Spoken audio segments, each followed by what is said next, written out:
welcome to today's webinar. My name is Rita Cronice, and I am the coordinator of the Virtual Community of Practice for the Academy of Peer Services. As you can see on the screen, this is our web address for the Academy of Peer Services, www.academyofpeerservices.org. When you click that link, or enter that into your browser, you'll come to our Academy of Peer Services homepage. And here you can learn more about the 50 online courses that we provide for the peer support workforce in the state of New York. These courses are not just limited to New York State, but they are funded by the New York State Office of Mental Health for the certification of peer specialists in New York State. Many states are using our online courses for continuing education purposes, and we ask everybody who is interested to just let other people know about us. Our courses are fully online, they're free of charge, and they're available 24/7, 24 hours a day, 7 days a week during the time that we're open. We do close for a very short period between terms just to make sure that our courses are updated and have the most up-to-date information possible. And we do take a lot of feedback from our users to make sure that we're providing a quality product. Our courses are not just for peer specialists, though. They are for anyone who has a role in the workforce that is delivering peer support services, and that includes supervisors, organizational leaders, and co-workers and colleagues who may just be curious about what peer support is all about and what it is that we're being trained to provide. To enroll, you would just come to our homepage and click the login button at the very top of the page. This will take you to a free registration process where you just enter your contact information so that we know how to reach you. We have phone support and actually online and phone support if you have any questions. So that information is provided on the site when you come. I also wanted to mention, which is my project, the Virtual Community of Practice, which takes it beyond the online learning into the real world of jobs, connection, communication, and collaboration. Our Community of Practice features over 200 new jobs each month in the state of New York. We have a newsletter, we have a calendar of events that are happening, and now in the world as it's changed, there's a lot of online events that are being posted there. We have links to peer warm lines and peer support lines, online peer support groups that are happening now all the time. And we just wanted to call attention to a new resource that's been put out available by the Office of Mental Health, which is an emotional support line. This emotional support line that you see here is fully staffed by peers and volunteers who can reach out to anybody who's having who's in emotional distress during this challenging period of time. So, without further ado, I just want to welcome every one of you to our Faces and Places of Peer Support series. We do a monthly webinar on different organizations and different services that are being provided by peers. And today's is going to be a wonderful presentation, and we're glad you're here to join us. So welcome again, everybody. This is Supporting Older Adults Part 3, Our Elders Speak. We have been doing this series in collaboration with the Coalition for Behavioral Health Care. And so our presenters for today's session are Gayle Bluebird, Harvey Rosenthal, Peter Ashenden, Angela Cerio, George Ebert, and Carole Hayes-Collier was recorded earlier in a session that will be made available when we put this course up for bids. So I'd like to just have today's presenters turn your cameras on briefly, and I'll just mention who you are. Okay, so we have Gayle Bluebird, we have Harvey Rosenthal, we have Peter Ashenden, we have Angela Cerio, and we have George Ebert, who will be doing the presentation today. And I'm joined with tech support by Martha Barbone, Varsha Kamet, and Mariam Hassamuddin. They will be helping us with tech support for this session. So this is our presenters on tech support today, and Pat Feinberg is also here.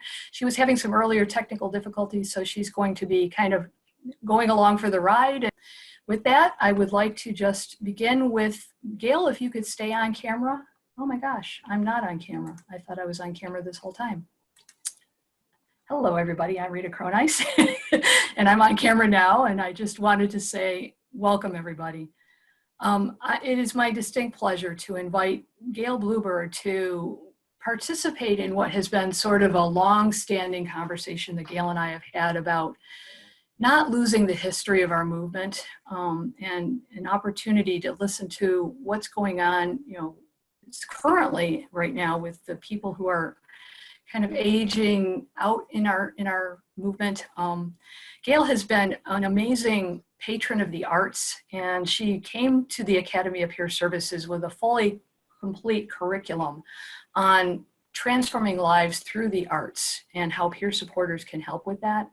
And so we've had a wonderful opportunity to work with Gayle on developing a course on the arts. And then Gayle's always had a passion for making sure that we don't lose the history of our movement. And I just really want to welcome Gayle to this session. And I'm going to turn my camera off now and allow Gayle to start her presentation.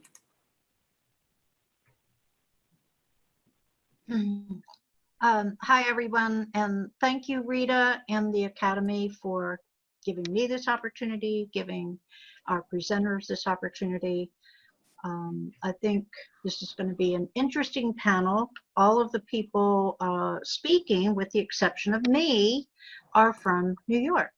And when I pointed this out to Rita, she said, "Oh, Gayle," she said, "you know, you've been working in New York for quite a while now, and so you have 1 foot in New York and 1 foot in Florida," which, by the way, is like 80 degrees, I think, at this point. So just to say that.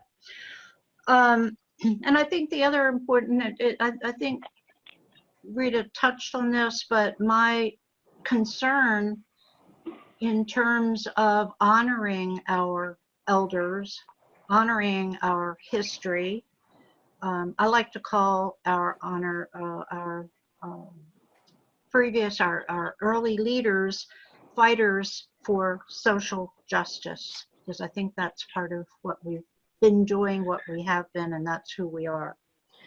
But my concern was that we get disconnected, that we don't, there's a lot of people that I've worked with over the years that I don't know where they are, don't know if they're alive. And so preserving our stories seems to me to be a very important thing, very important position. We were asked to talk about ourselves in terms of our biggest accomplishment and memorable moment. So I'm going to start with my memorable moment, and I'm going to go back in time to, I think it was 1974. I was working as a psych nurse. I was in California in Oakland, Berkeley. I was also homeless at this time, just about. And you're going through my kind of treatment phase of whatever you want to call my going through. Anyway, just personally, I wasn't doing real well, but I was also working as a psych nurse. There was a young man, I think he was 16, who was in a seclusion room and had been for several weeks at least. And his behaviors, I'll call them behaviors, the things that he did while he was in that, when he was in this small room, I know you can all picture that, was to constantly scream, to smear, to call out, to rock, all, you know, things that were disturbing, but that nobody seemed to be able to stop. And so one day when I was there, and it was a weekend, and I think I might have been in charge, I don't know, but I opened the door. At that point, we were being told not to open the door, you know, just to somehow give him his food, and that was it, not to spend time with him. And I held him and rocked him back and forth, and had a psych tech, I think that's what they were called, with me. So I'm just going to stop there, but it was a very memorable experience. And I, at that time, felt like I was going to do something in my lifetime to change the mental health system. And one of the areas that I would be working on would be seclusion and restraint. So fast forward to 2005, and by the way, I forgot that I even had done this. a video, a movie, on seclusion and restraint called Leaving the Door Open. But going through my boxes, I found this video not that long ago. And somehow the video was funded by SAMHSA. And at that time, we had a leader who we really need to recognize in one of these webinars, Paolo Del Vecchio, who was supportive of us in so many different ways. But he funded this video, and it was done in Pittsburgh, Pennsylvania, at then Bayview State Hospital. And parts of it really covered all of the things that I think are important. There was a section on the arts and humor. This was for children. There were pictures of comfort rooms that we had worked on. I was working with a team of experts on seclusion and restraint. There was an interview with Dr. Ken Thompson, who might have been the medical director at SAMHSA at that time. And anyway, it was something that I was able to put together. There was also an opening with somebody in seclusion who was, begging to get out. So it was a 30-minute video. I looked at it and I thought, oh my goodness, did I do that? I'm 77 now, and kind of wanting to say, no, I can't do these things anymore. And then something pops up and I'm still doing something. And the most recent was the arts, the guidebook on the training on the arts called Transforming Lives with the Arts, which is with the Academy. I'm not sure if I want to say anything more.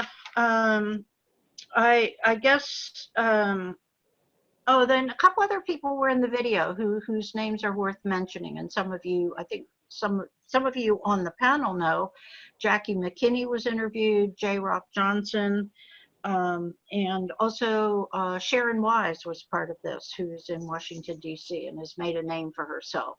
So it's timely even for today. It's a very timely video. So I think that's all I'm going to say. And I am going to introduce Harvey Rosenthal next. Harvey is somebody I know and I consider a close friend. He is the director, I think he's still the director if I'm not mistaken, of NIAPRIS, which is I have to look at this, New York Association of Psych Rehab Services or Psychological Services. One of the things that Harvey does is put together a conference that is memorable. It's in the Catskills. It's an amazing conference. One of the reasons I like Harvey is because of his moderate tone and bringing people together. And creating dialogues. I think that Harvey's probably revered. I think we should use the word we revere Harvey. And one other thing is that I had a wonderful meal with him. I could call it my most memorable moment, lobster tail dinner on the way to that conference. So anyway, thank you, Harvey. And let's see, can we get Harvey on? Okay. I hope that was okay, Harvey. You can add all the wonderful other things that you want to say about yourself. Okay. Thank you, Gail. I appreciate it. Hi, everybody. I have never thought of myself until this webinar as an older person, as an elder. I do feel that way now because not only the webinar, because with the COVID virus, I'm turning 70 and I have some lung issues. So I'm in that group, so I've discovered I'm an elder. And I'm going to need some help at the time because I always talk too much. I would say my journey really begins in Astoria, Queens. I'm imprinted with New York City because of growing up in Astoria, Queens. But I remember standing outside the porch of my parents' house, and we couldn't talk on the weekends. You couldn't talk in the evening. My dad was a severe depressive guy, and we really couldn't. And my mother was very controlling and very anxious, and I loved them both. But it started out really difficult for me, and I felt really like I was sort of the scapegoat, the black sheep I didn't fit into this family. But eventually, it was the 60s, and it was a time to get free. And I thought this would really be what I would need to get out of this box I had felt in. And the high point of that is I went to California, and I was looking for a commune. I didn't want to come back, but I didn't find one. So I went back to where I was going to school in New York, and I crashed badly to the point that I disappeared. I watched myself slowly disappear into my own body. Was so severely depressed, I wound up in a mental hospital on Long Island, was there for 6 weeks. They say if I'd been there longer, I would have had shock therapy. Eventually, I went up to Albany, where I had friends in school, and that's where my journey began in this work. I was motivated to, I just wanted to really help. I should say, for a minute, when I grew up, I really wanted to serve. I read the Old Testament. I saw that God, he came to people, or she came to people, gave them a calling and a mission, and I wanted that. But I didn't find it. And in the 60s, I was in that movement. I didn't understand it. But after the mental hospital and after this experience, I found my movement. I found my place to serve, and I'm ever grateful for that. Eventually, I wound up working in the state hospital in the belly of the beast, and I was in a closet. It was 1977. I was never in the closet with people I worked with, but with the staff, I clearly was. And there were times I thought they were going to keep me in the hospital and not let me go home. But eventually, I worked, and the psychiatrist at the time said he thought I was really effective because I was not intimidated by psychopathology. How's that? I understood people, in our situation. I eventually worked in a clubhouse in Albany. Loved that sense of community, tearing down the walls, hugging, being close, loving people. Just really found it to be a beautiful sense of community. Segregated, though. And for some people, they were stuck there.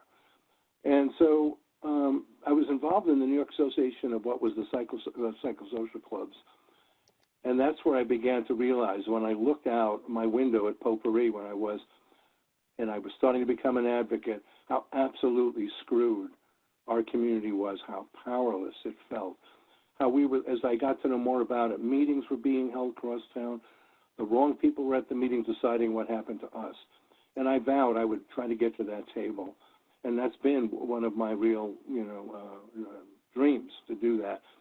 I met Ed Knight when I worked at Potpourri Club. Peter will talk about him. Ed Knight was my mentor. He taught me so much. He was a researcher, a peer support, sort of creator, a politician, just an incredible man. I met a number of other people during that period. I won't have time to really say them, and I wish I did. So I think I'll try anyway. Here you go. Darby Penny, Ron Bassman, David Oakes, Judy Chamberlain, Ray Unziker, Gayle Bluebird, Jackie McKinney, George Ebert, Carole Hayes-Collier, Gilberto Romero, Pat Deegan, Pamina Yellowbird, Vanessa, who I had the lobster with also, Gayle, Vanessa Jackson, Joe Rogers, Mo Armstrong, Leah Harris, and Katera Islami. All these people I've learned so much from. I got involved, as I said I would, on policy. And through NIAPRS, I really wound up sitting at a lot of tables and blessed to be part of this community and seeing this community sort of come alive and fight and push and the courage and the commitment. And I've just seen, when I began in this work, people just couldn't stay in a room. We'd have a presentation or a discussion. They were going out to smoke. People stayed on disability. They were afraid to take that chance. We've come so far. We have a long way to go. There's plenty of things wrong. But as an older person and somebody who started working in that state hospital and seeing so much change, it's still a place for people not to stay in, but it is a place where people have been able to grow and find sort of community. And speaking of community, that NIAPRS conference is the place of community. I love that event because everyone is there. And I know so many people that are there who don't know each other, who are all such great people and pioneers, and there's such an aura of celebration and love and networking and power and innovation. And I'm not trying to sell the conference. I'm using it as an example of how far we've come, that we can create that sense of community with that amount of joy, celebration, outrage, and innovation. So I think I should stop here, and I will introduce the next speaker. He's an old friend of mine. I met Peter Ashenden in the mid-'90s when he worked for People Incorporated. And then I met him again when he came up to Albany, and he got the job at the Mental Health Empowerment Project with Ed Knight. He then succeeded Ed Knight in that job, and eventually I knew him again when he was the director. He was actually the chair of the board of the Psych Rehab Association, which I was a member of. And then he went on to work at DBSA and Optum Health. And in that role, he'll tell you about it, but in that role, he really helped. You know, the peer support is at a crossroads. It's a calling, but now it's also a business. And the ability to keep it real and yet still succeed and change the healthcare system. He knows a lot about that. So here's Peter. Good day, everybody. I'm Peter. Harvey, thank you for a wonderful introduction. That was, I'll send the check. I know it's $100, but I'll send the check in the mail to you today. And I really appreciate it. Yes, I've known Harvey a very, very long time, but I want to go back before that. At about the age of 7, a lot of my trauma history started. And that trauma history continued on for many years. It impacted me in many, many different ways. It stopped me from doing many things and certainly got me into a tremendous amount of trouble. I was able to take and find a support group, believe it or not your typical mental health support group, but it was through a Christian fellowship. But it was my first introduction to peer support. And let me tell you, it's like somebody opened up the doors. I finally understood all the different things that were going on with me and why all of these things were happening. And I made a decision prior to that Christian fellowship. I had been hospitalized a couple of times. And the second time I was hospitalized, mental health hospitalization, the second time I was hospitalized, I said, this is not it. This is not the way that's going to get me well. So a lot of hard work, meeting a lot of people, being willing to take and make changes that I wasn't ready to make, but I did anyhow. But the beauty of the peer support piece was that you had other people that knew what you were going through and could identify what you were going through and can give you ways that will help you to get through those same things, the strengths that you need and the various things that you can do to get yourself through that. It's been a very, very interesting career. I love that I've been able to help people to stay out of the hospital, and I have hundreds of emails and testimonies from people that have heard me speak, that have heard me, you know, the work that I've done. Yes, these are the things that we need to continue to focus on. We can do well in the community with the right supports. I want to share a real quick story with you, and this will give you an idea of some of the things that I went through when I was beginning this, this grand tour of mine, which started again, as Harvey said, in the early 1990s. And I was called over to a meeting at the Office of Mental Health in Albany, New York. And the meeting was on the 8th floor. And those of us that know OMH know the 8th floor is all the leaders and the top people. I was called into this meeting and didn't know why. But when I got into the meeting, I found out that they were having a discussion about implementing a ban on people smoking cigarettes that lived in the psychiatric facility. Now, please remember, this was about 20 years ago. And I sat at the table and said, wait a minute, as long as people are smoking outside, why are we taking that away from them? And this one senior leader at Office of Mental Health turned to me and said, did you take your medication today? And I turned to him and I said, did you take yours?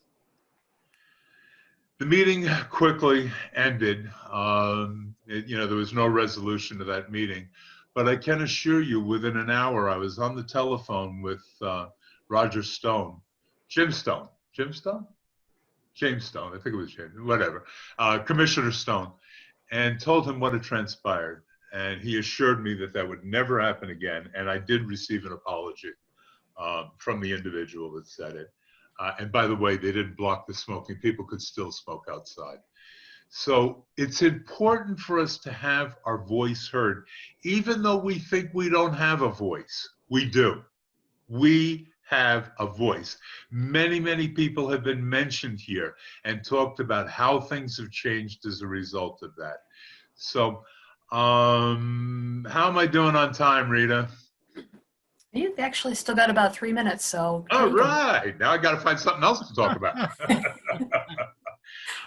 It's been a very, very enjoyable time. Oh, one thing I do want to share, since you're putting me in the classification as elderly, I want to share with you that when I retired a little over 2 years ago, if you don't plan for what you're going to do when all of a sudden you're not doing anything, like we are in the coronavirus stuck at home, you really need to take a look at that. One of the things that I have found very, very helpful, some of you on the call may know, I had a service dog named Bella, and Bella was with me for 15 years.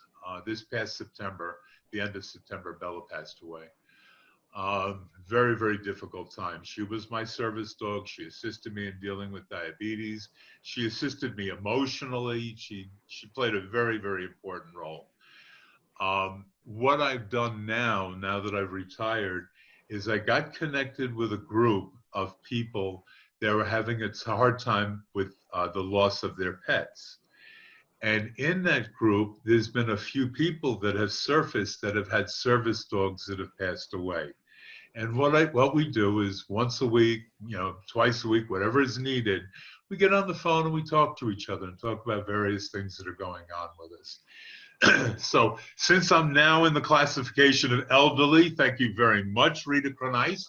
And Harvey, I'm in good company, because if you're elderly, I can be elderly too.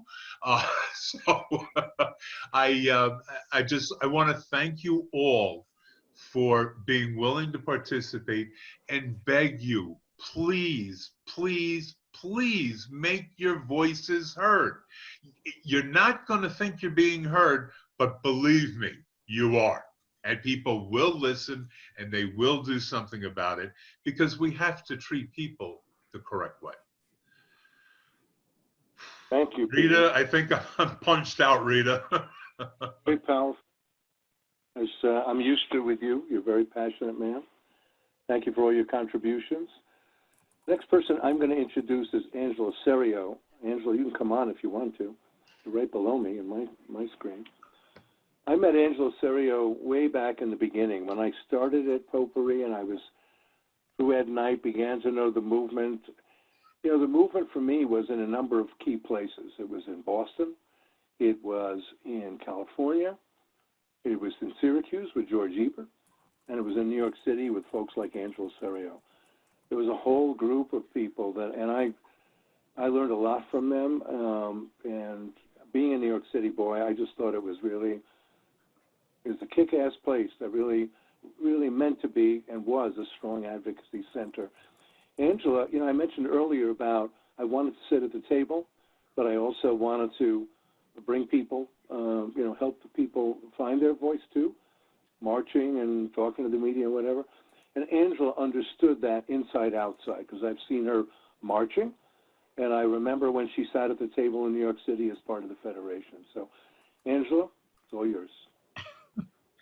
Thank you, Harvey.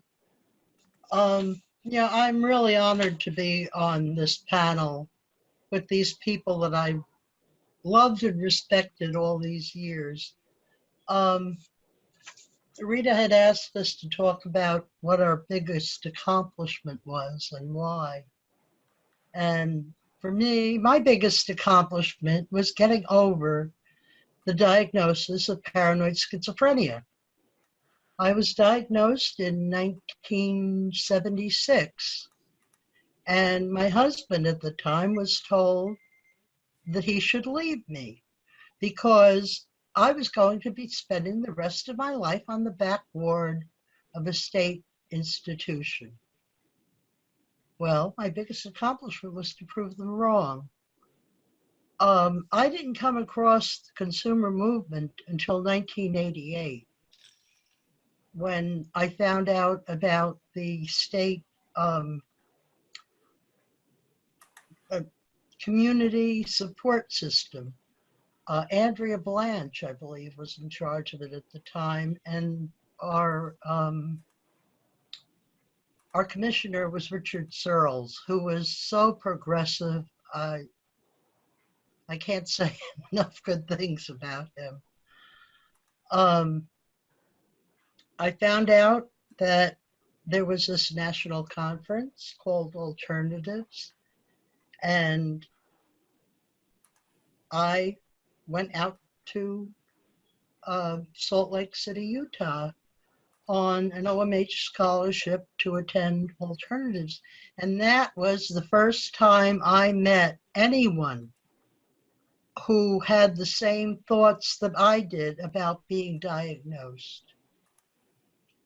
You know, the conclusion that I've come to over the years is that people who have the kind of schizophrenia that I was diagnosed with are drowning in the same waters in which the mystics and the psychics can swim. And I was determined to learn to swim.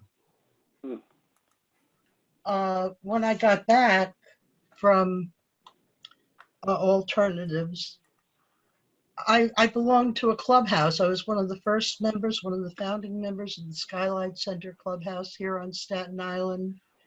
And boy, I came back with so many new ideas that were radical. The director of the clubhouse called me a firebrand. But when I came back from there, I wrote something. And, you know, I don't tell people if I'm channeling something, but I really believe that some of the stuff that I wrote was channeled, and I accept it as my own now. I don't personify wherever it's coming from, but I'd like to read you that personal position statement. Any illness is first characterized by concern, either on the part of the patient for his or her own well-being, or on the part of a friend, relative, or potential care provider for the well-being of that person. This concern is often a subjective judgment of deviation from an established norm. The labeling of such deviation from an increasingly narrow range of socially acceptable behavior as a mental illness is strictly dependent upon the judgment of a psychiatrist. Psychiatrists have a great deal of discretionary power over which diagnosis to apply. It's interesting to note that the schizophrenic diagnosis, which implies an inability to communicate rationally, is more often applied to members of the lower socioeconomic classes and is used to justify those treatments, such as neuroleptic drugs and electroshock, which do not require much doctor-patient communication. Such treatment is relatively cheap, impersonal, and requires a minimal investment of professional skills. Persons closer to the physician's own socioeconomic class tend to be favored with less nefarious diagnosis and treated with those therapies which require more verbal interaction and cooperation on the part of the patient. If we are disturbed, could it not be that our situation is disturbing? The psyche which rebels against the demands of society will render an incompetent performance in terms of that society. Psychiatry as an industry has a great stake in maintaining the status quo of a society which has become unwieldy to the needs of the individual. What psychiatrists perceive as deviant behavior could be an attempt on the part of sensitive, aware individuals to communicate the need for change. Psychiatric labeling allows those whom we might influence to ignore our urgent messages of needed social reforms. To the extent that we are stigmatized, ignored, rejected, or ostracized, society is stabilized. More competent, effective ways of dealing with the stresses of modern life could be learned if medicine did not pronounce psychological disorientation a biological defect, fostering chronic dependence on the mental illness industry.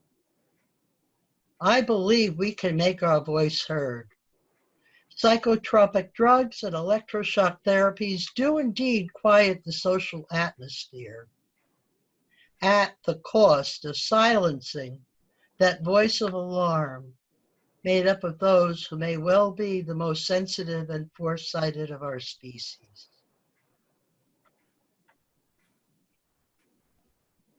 Now, I wrote that 30 years ago. And I still believe every word of it. I did get my certification as a psychiatric rehabilitation practitioner, which allowed me to work within the system. And I worked at the Bridge for a number of years. I had started a peer advocacy program on Staten Island. I wrote the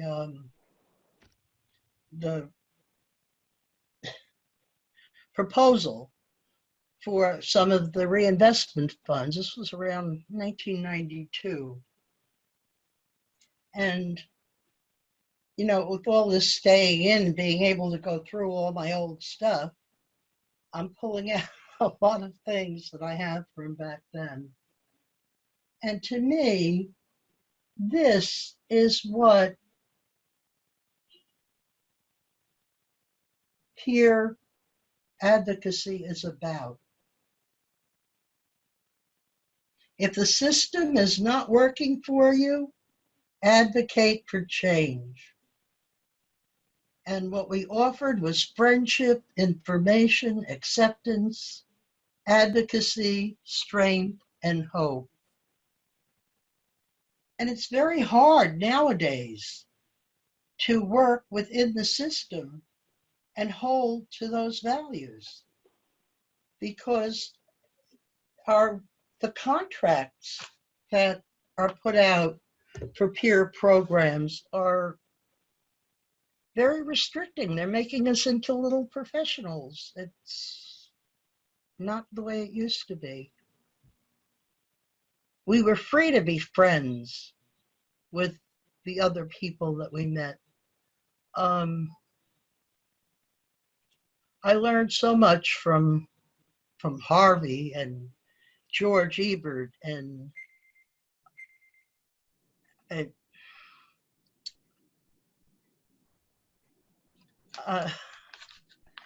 how's my time doing?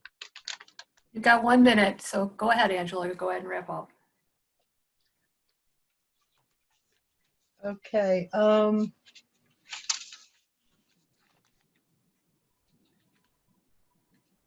Do you want me to wrap up with that poem?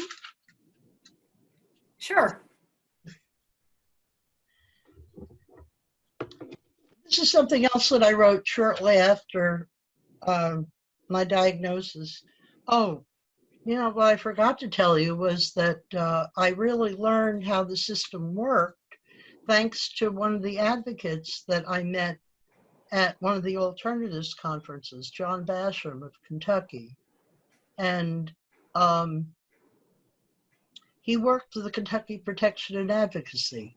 And he had a job for me down there. And I had been hospitalized, long story. It was my very last hospitalization in 1990. And I learned how the system worked. I learned how to get our input into things. I'll have to do the poem later, Rita. But gee, really, I think we have done a tremendous job of changing things. But I also see that as people who are hospitalized nowadays are not as angry as we were the way they're treated. They haven't got that fire in the belly that pushed us forward to try to make changes. I miss a lot of the people who passed on, both the professionals and my peers. Elizabeth Connolly, for one, who was chair of the state mental health, the Assembly Mental Health Committee for many years, and she was the one that started the position of special assistant to the commissioner.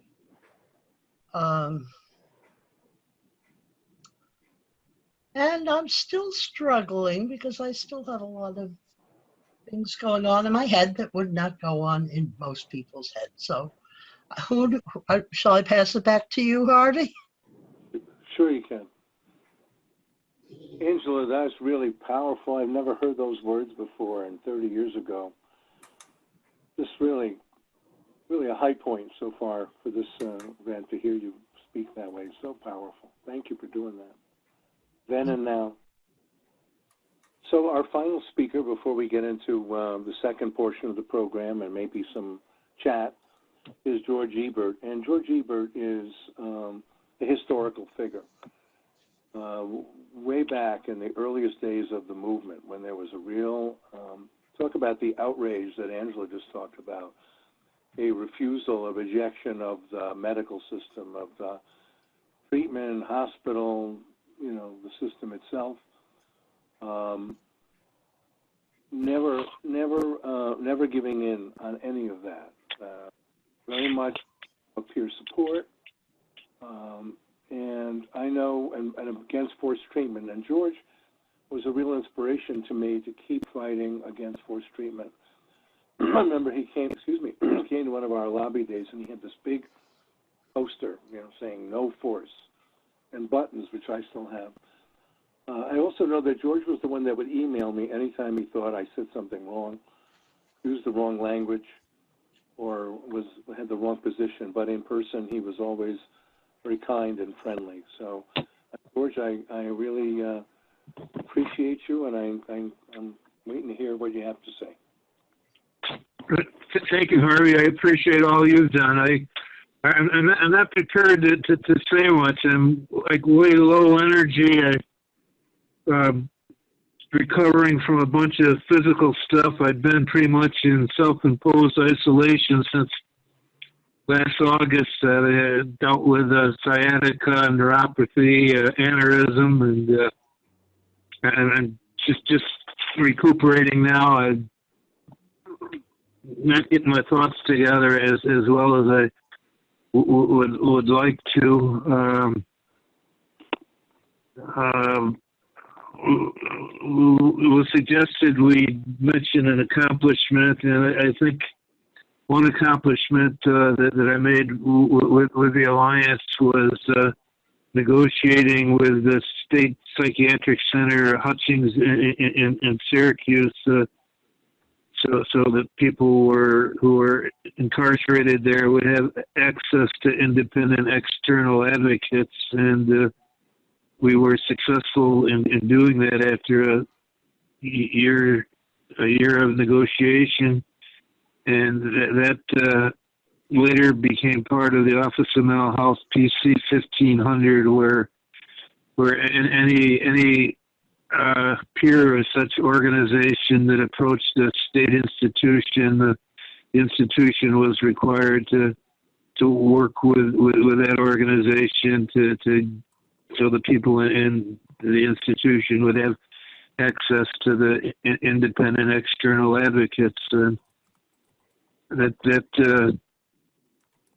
enabled several groups to get into the institution to advocate for people. I think an accomplishment also is that with about 20 years of funding from the Office of Mental Health, we never had to compromise any of our actions or our words. We stayed true to our mission.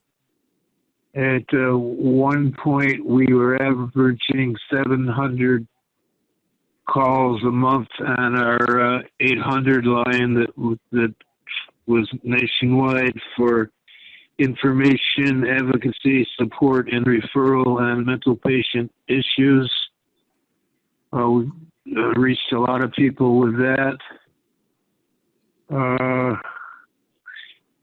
The Alliance was scheduled to do our 40th annual Bastille Day demonstration to celebrate the human spirit and break the silence about psychiatric oppression for this July, but it doesn't look like with the virus going around that we'll be able to get together, but I'm sure we'll be doing something. And I think of something else that was a highlight for me that I'm not sure what year it was, but the Commission on Quality Care had a conference and invited me to do a keynote, and I was able to give a presentation, access to advocacy, and talked about what the Alliance had done and reached about 400 people, introduced them to our movement, and got a standing ovation. I felt good about that. I don't know, I think I would do better answering questions than just trying to talk. Well,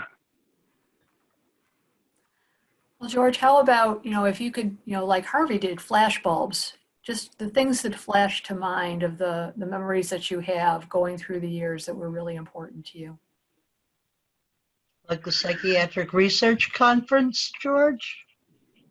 Oh, well, we had the protest of silence, and as I'm remembering it, some of us were promised that we'd be able to do presentations at the Office of Mental Health Research Conference, but they reneged on that. So, well, there was about 15 of us that went there and put tape over our mouth and stood with flyers and didn't say anything, and it reached a lot of people how we had been silenced, and we were still silenced at that. And we held signs that said "Silenced by Psychiatry," because Ken Steele was the only one who was allowed to speak at that conference. And George, I remember something too. Forgive me. You remember there was a group of you, the early leaders met in, I want to say South Carolina or someplace down south, and it was meant to be a reinvigoration of the rights movement. Do you recall that at all? Not from what you've said so far, but okay. Well, what did we do?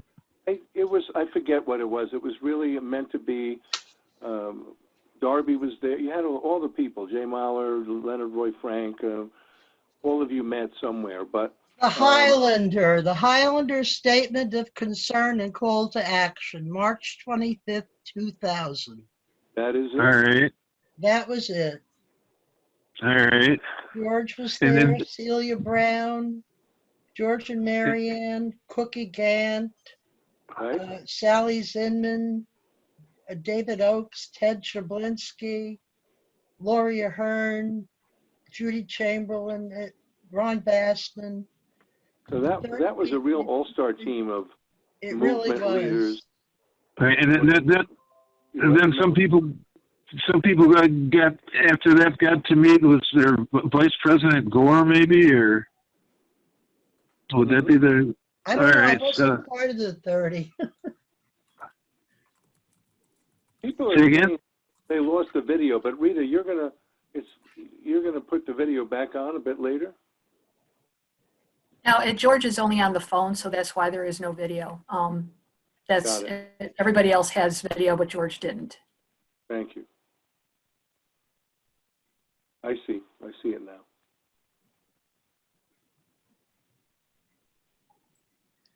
So we did have a comment in the chat too, George, that somebody was saying that you had done wonderful peer trainings for many, many, many years. They were just really, saying how impressed they were with the training. Right. We did the Alliance did trainings at least twice a year in Syracuse. Week-long introduction to support and advocacy, and then advanced support, week-long support and advocacy trainings, and dozens and dozens of people went through that. It was real exciting to introduce people and to get them motivated, and yeah. And I can share one very personal memory. The first time I met you, George, I had been talking about having gone through ECT, and they had told me that was what made me better. and you said, how do you know you wouldn't have gotten better without doing it? And it was the first time that I realized that, wow, what they told me may not be the whole story, and it may not be the story. I mean, I may very well have gotten better without going through that. And you were the one that made me rethink just what I had been told and what I had experienced and how I had experienced it. And I've always remembered that you've been able to do that for so many people, to help them rethink what they think they believe, to see more of what is actually there and more of what's really true. And I think I said that we who have endured and survived have an obligation to help other people along. So I'm glad I was helpful. You sure helped me, George. Part of the job. So maybe I'll take it back, and thank you, George, so much. I see a lot in the chat box of people giving you a lot of appreciation and love for what you've done. So Rita. Thanks so much, Harvey. Before you start, Peter, I just, first of all, didn't have a chance to formally introduce Carole to the audience. Carole is the other presenter that we had intended to have come on, and she was able to join us a little bit late. So I just want to welcome you, Carole. And if you want to say a word or two about yourself, but before you do, I'd like to invite the audience. If you have any questions for our panelists, we have about 15 minutes left. We might get to 1 or 2 or 3 of your questions. So if you want to put questions in the chat, Carole, if you want to introduce yourself, and then I'll go back to you, Peter, okay? Thank you. Hi, I'm just an elder, been involved with the psychiatric survivors movement since 1972. And in that format, got involved with the peace movement, the women's movement, all the different civil rights movements. And that's really been my pathway to recovering from a pretty devastating time in my life. And it continues to inspire me to try to think of other things and moving forward. I forget a lot, but we do a lot, so that's good. Very nice, Carole. Very nice. Nice. Are we going around again and talking about policy, or are we doing it as... The next round was more of as elders, let's use the term elders of the movement, the leaders of the movement that have really made change happen and have been advocates, strong advocates. What would you say to the advocates of today, especially in today's world where things are changing and very uncertain? What should advocates be thinking about now? And if you want to start that conversation, Harvey, and let the others chime in. Well, there are many different stripes the advocacy movement needs to and has included different points of view and different ways of communicating. My way has been, I've always thought of as focused outrage. I've been outraged all the way through, but I am determined. I've been determined to really figure it out and figure out how to play in the big pond or with the media or whatever, because it's necessary. Does that mean I have to be strategic and not always say everything I feel? It has meant that. Does it mean that I'm staying in for the long haul and I'm just going to outwork anybody that I can to see us win, even in a small way? Yeah, it does mean that. I think back to in the beginning, the fight against seclusion and restraint, we were approached about that. I think back to on involuntary ECT, and we were able to fight back on that a little bit. I think back to the Fairness Act, where Angela, all the folks in New York City weren't able to get the half fare benefit, and we were able to win that. Those were all grassroots. Well, some of it was grassroots campaigns, some of it was inside baseball, and some of it was generated by the media. Reinvestment was the critical moment. If you weren't there, it was like the 60s for an advocacy person. It was, everyone was out. People came from all over. Do laundry tomorrow. Yeah. People came from all over. And Mario Cuomo did not want to sign this bill closing state hospitals. We did demonstrations. We stopped the street on State Street. People came out in, I don't know what, gurneys with hospital garb. They really wanted to demonstrate that hospitals were not places for people to be, and we were successful. And the unions, all the power against us. And in the end, Mario Cuomo didn't want to sign it, but NIAPers and other groups, it was NAMI actually, wouldn't leave the Capitol, and said we wouldn't leave until he signed it, and he signed it at Fountain House, and he credited our group. The lesson there is never go away, never stop. Like as Peter said, it's relentlessness, relentless outrage, but in to me, a disciplined and strategic way. Harvey, I'd like to add one piece onto what you said, and that is we all must remember that it's not about what we want from the system, but what the person wants from the system. And by listening to them, we can help put a plan together to help them achieve that goal. And that's really where a lot of our attention, especially going forward, because let me tell you, it's underhanded I thought it was underhanded back 20 years, 30 years ago. It's getting worse. It really is. So I wanted to add that on to what you said, Harvey. Let's use Kendra's Law as an example. And by the way, Betty Conley was a lovely woman. And if you remember, with Frank Padovan, the senator from the city, she did this involuntary outpatient commitment pilot. And the pilot research showed that people got better not because of the force. They had two groups.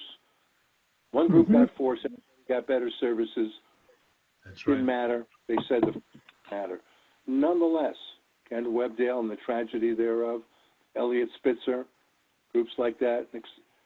Well, I won't even go in. I don't want to even name some of the people that were behind this. But Kendra's Law was approved. And what I learned that year was I knew I was going to lose. I got up every day anyway. And right into August, it was a late session. And that's the kind of relentless I do think we're obligated to have. So you can't just get angry and pop off and go, and be on Facebook. I see these Facebook rants. I got to tell you, action speaks louder than what's all the ranting on Facebook, and that's, I think, really critical. Maybe people need to network and speak their mind. I'm not against that, but I just think action, the words are not enough. The action's really critical. But Harvey, one of the things that really still bothers me to this day is when we were negotiating for the assertive community outreach teams, they were supposed to have a peer on every team. That has never happened. And that really bothers me. I mean, I think we were taken for a ride supporting it. So I I want to get found it back. Go ahead. I found it very uncomfortable that we wanted to appear on a team of force, because they still would be going by the, and I know that some that are, and they're still required to be the enforcers regardless of peer status or connection or anything. That it doesn't, you know, it's where we're mute as peers. You know, we can't do the kind of direct, caring response to the person because we're working with a team that's forcing them, and as a result, we're forcing them too. You know, I wanted to give a context here. You know, in the political world we're in now, that in this country, I believe progressive policy had a long run from the 60s until a bit progressively, slowly, but we are, the pendulum is swinging way back the other way. And the same thing has happened in mental health. And I think what happened with SAMHSA and what happened with, there was a piece of legislation in Washington called the Murphy Bill, Tim Murphy. And in there was about peer support, wanting more outpatient commitment, more hospital beds and not community services, and this sort of thing. We fought that. I went down and testified at the hearing there, and that bill never made it through, but the elements of it did make it through. NAMI New York State had Murphy as their guest speaker at the conference in Albany. And we protested that, and we had T-shirts that were made by the Western Massachusetts Coalition that said, "Shut up, NAMI." And Peter knows how much that means to me. So, but I guess I want to say that the pendulum has swung back. Yeah. And so, but here's what I want to say about that. We in this movement have to answer some tough questions. And one of the questions was, we are not violent, but the fact remains, when there are violent episodes, we were being tarred for them. And you could see that happening for a number of years, and Kendra's Law was being presented as a solution to it all. But it wasn't enough to fight on the rights front.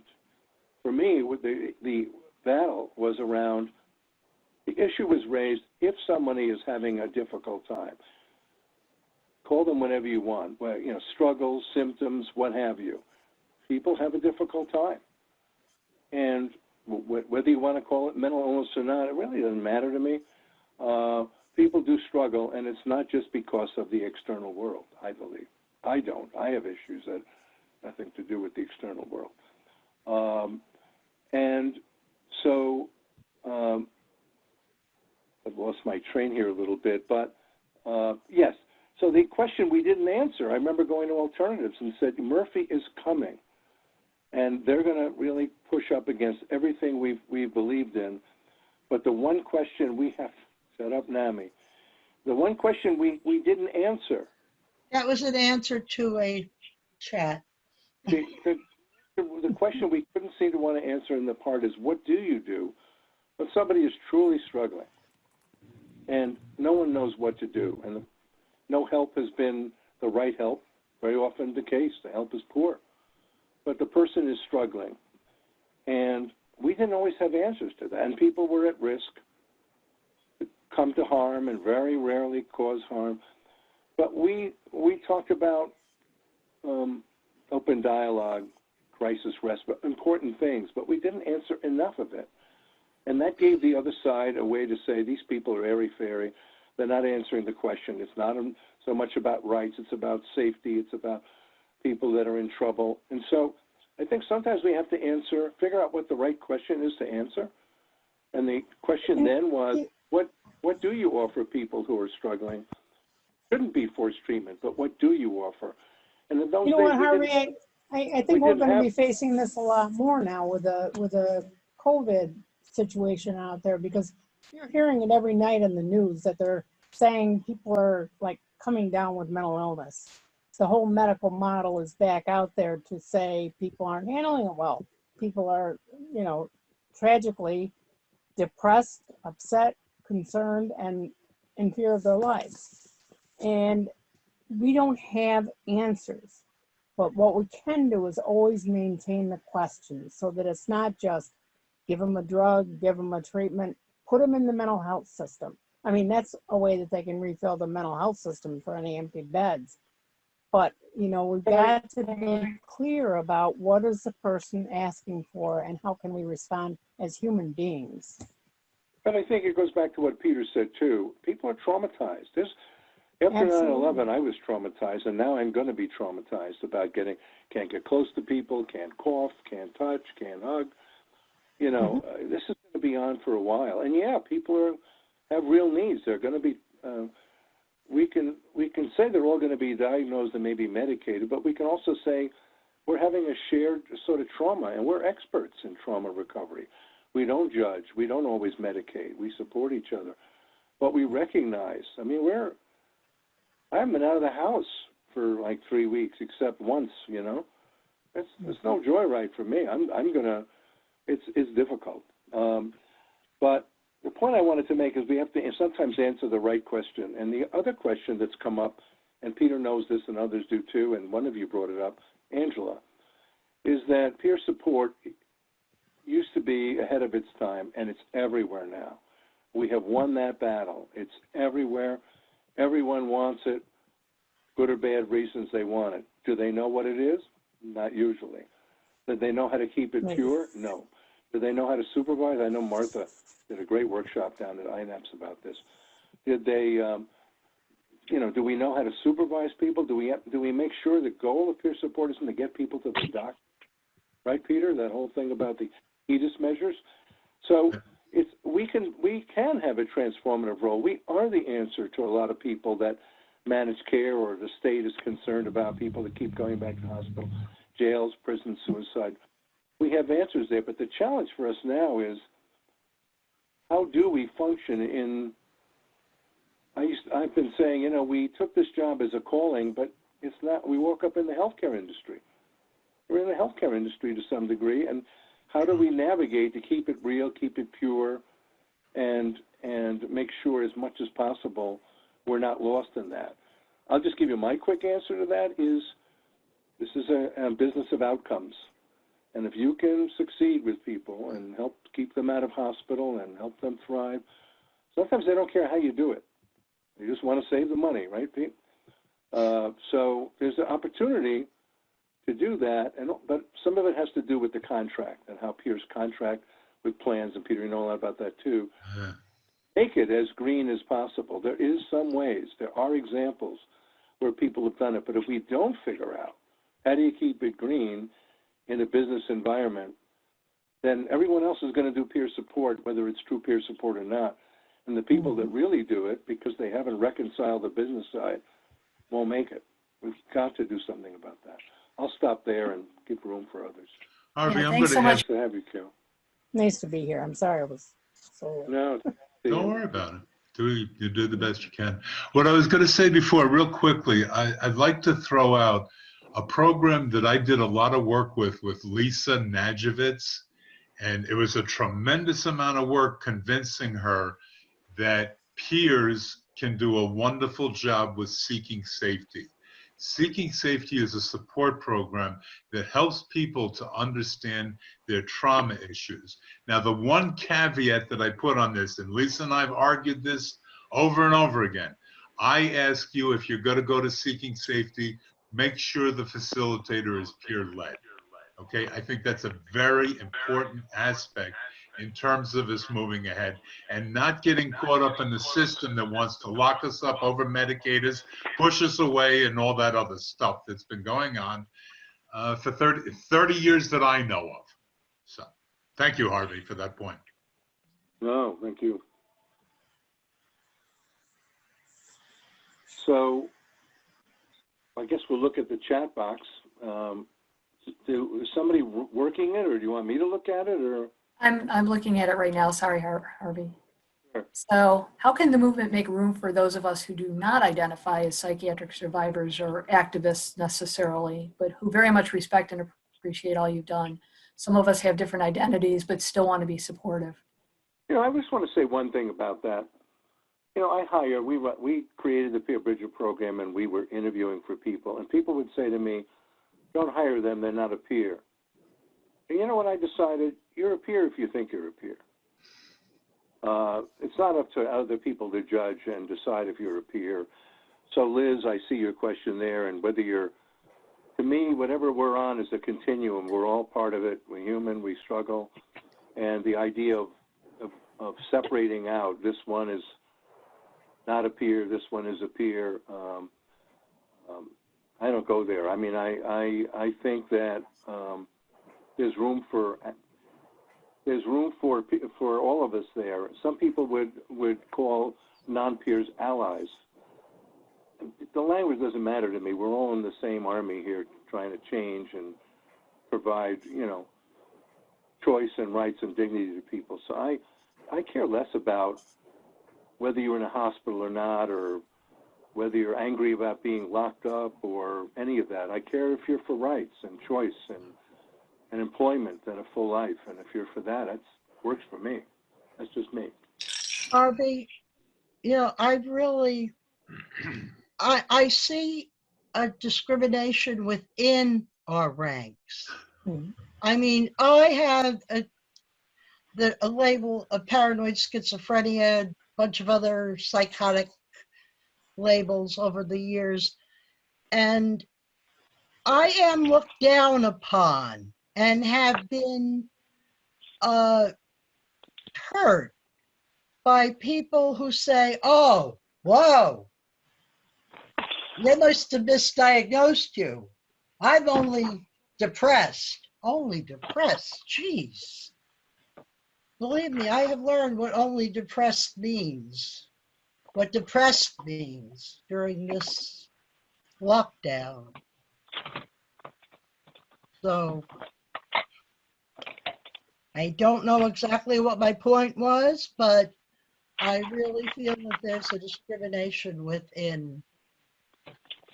I think it's a really important point, Angela, where we have lives that have had a serious power differential where other people had great power over us that we couldn't match. And that's where we're very much in touch with people who are in the system today. If we don't recognize the power issues and how we can support them in gaining and sustaining their own personal power, then it's not worth it being a peer worker, because we don't have the same experiences or the same experience of the experiences, but we do have that situation of understanding what it's like to be under the power of other entities. But one of the things that I have been doing lately and actually being paid for it, I think Howie Harp would probably say that it was a delusion come true, is that I'm working with the Public Psychiatric Fellowship Program at Columbia University as a peer advisor. And I love it. Great. I have to write up something this year, end of the year thing one of the things that I remember saying in one of my end of the year synopsises was that it was really nice to face a psychiatrist and talk to him one-on-one without worrying about his arrogance of power. I just want to throw in George, something there. Go ahead, sorry. No, I was just curious. I keep seeing George lighting up here, but I haven't heard him. I shouldn't be. Hi, George. Hi. Carole, they didn't introduce you. George? I'm here, but I shouldn't be lighting up. Right. Just your frame like you're going to say something. I think that's what the light means. Right. Okay. Hey, Good day. So I just want to say back to outrage. If there's a movement, I may not belong to the part of it that says there's no mental illness and diagnoses are bad, psychiatry is evil, and medicine is bad. I'm going to, Peter, I'm going to do an Ed Night. I didn't even know they were here. But these are my pills. I used to always shake his. His point was that he took medicine and he had a diagnosis, and that had to do with all his work and the outrage he had and the issues he worked on. So there's room for all of us here. I got a diagnosis late in life, and I said, oh, that makes sense. That works. That's just one identity. That's one part of me. I don't live from that. I take medicine. That's just one of 20 things I do. So I don't want to feel stigmatized or any of that because of that. These are my choices, but it doesn't have anything to do with the outrage I feel about rights and injustice and forced treatment and all of that. So I just want to, I guess, say that. I think there needs to be room in the tent for everybody. And there was a time, if you were in the tent, but if you took medicine or anything like that, if you weren't furious at NAMI and thought like the drug companies were behind everything, you were out. And I'll tell you, drug companies do some bad stuff, but we were like inventing that they were behind everything. And that wasn't an effective strategy, Wasn't effective.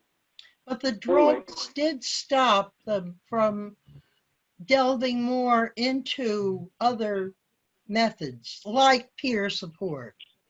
I mean, peer support, I can't really imagine a paid peer, working with a paid peer. I understand that. I would say that I love peer support is essential to me. I'm in 2 programs. I have friends. I've been sick lately, but again, I take medicine, and to me, but one help. It's my right to choose whatever tools work. And there's a lot. I do shiatsu. I love the work. I love so many of you. I have a beautiful family. All of it is part of my health. I don't want to be reduced into, medicine or not, mental illness or not, it's everybody's choice. So I wanted to just maybe break in here for a moment and open the door for Gayle Bluebird to come in, because she has, talked about the arts as a way of transforming lives. And I just really wanted to give her a moment or two to talk about, what she's done with the arts, the things she's seen happen through the arts. Gayle, can you come back on? Yeah. Please. It always does this to me, just when I'm comfortable finally. Anyway, I kind of wanted to respond to Angela, and then somebody in the chat had a question about your comment about not understanding how peers can be paid to help other peers. And I think that's not what okay, go ahead. Yeah, somebody wanted clarification, so go ahead. Yeah,